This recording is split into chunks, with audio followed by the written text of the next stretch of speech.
State of the Union speech on Tuesday, and we're going to Houston and the Tea Party Republican Ted Cruz, who led the shutdown of the government last fall because the president wouldn't agree to shut down Obamacare. Senator, thank you for coming. You have already released a list of issues you want the president to address in his State of the Union speech, including you want a new investigation into the Benghazi controversy and into the IRS.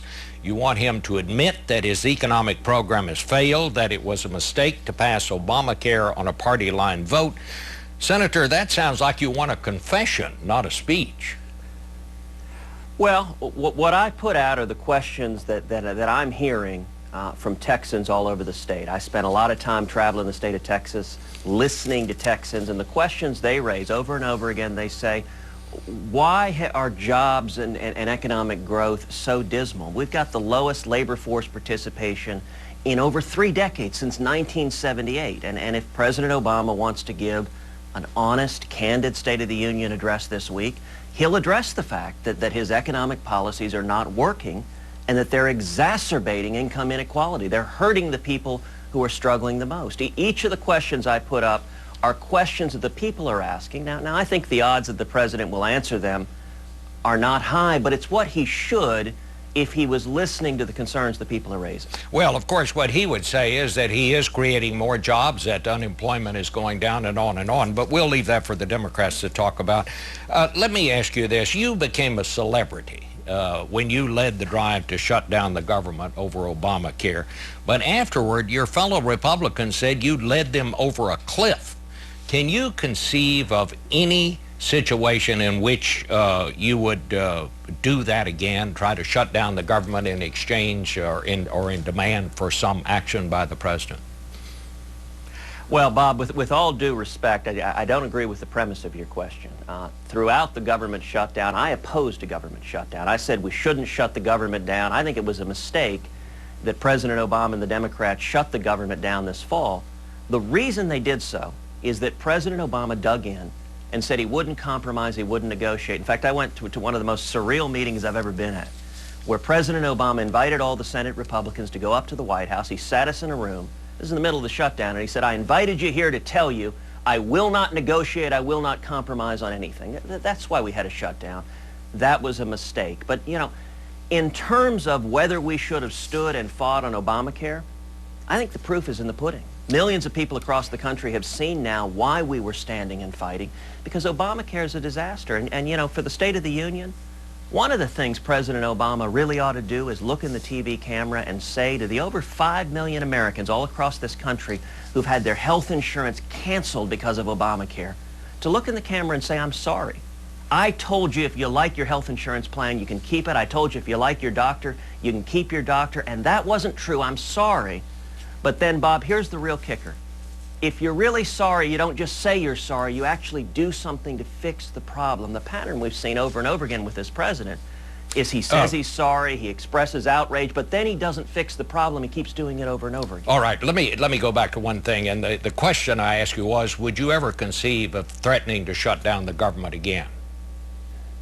Well, as I said, I didn't threaten to shut down the government the last time. I don't think we should ever shut down the government. I repeatedly voted to fund the federal government. Senator, if you didn't threaten to shut down the government, who was it that did? I mean, but we'll go on to something else. It was Harry Reid and President Obama. But Bob, look, I understand that the White House said over and over again the shutdown is the Republicans' fault, and I understand that's what you're repeating.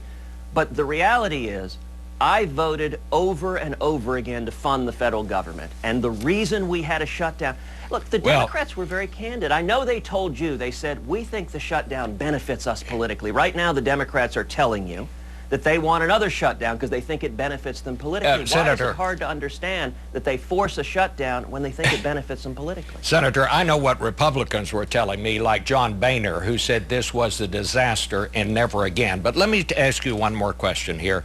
The government is approaching another... Well, now, just a minute. Just a minute. The government is approaching another deadline, February 7th, when it will run out of money unless Congress agrees to raise the debt ceiling. Will you agree to raise the debt ceiling, or will you demand something in return? Look, of course we should do something. We shouldn't just write a blank check. 5 years ago, the national debt was $10 trillion. That took 43 presidents over 200 years to build up $10 trillion in debt. Today, it's over $17 trillion. It's grown nearly 70% with one president in 5 years. And if you ask any American outside of Washington, should we just keep raising the debt ceiling while doing nothing to have fundamental structural controls on spending to get Washington's spending problem under control? It doesn't matter if you're talking to a Republican, a Democrat, an independent, a libertarian. Anyone outside of Washington says, of course. And it's worth noting, in the past, the debt ceiling has been the most effective lever point for real structural reforms, whether it was Gramm-Rudman, which did a great job of restricting government spending, getting it under control, or whether it was the Budget Control Act. Both of those came through the debt ceiling. And what the president is saying is he just wants a blank credit card to keep growing and growing the debt. And I think that's irresponsible. I think it's irresponsible to our kids and grandkids to stick that debt on them because we can't live within our means. Let me ask you something on a different subject. Do you think Chris Christie is still a viable candidate for the Republican nomination? You know, Bob, I like Chris Christie. I think he is brash and outspoken, and I think it's terrific that he's been able to get elected twice as a Republican in a very blue state. I think it's unfortunate he's found himself in this mess, and I hope he can extricate himself. I'm certainly rooting for him to do so because I think he's an effective leader, and I'd like to see him move on to governing New Jersey and not being mired in the scandal. Will you run for president?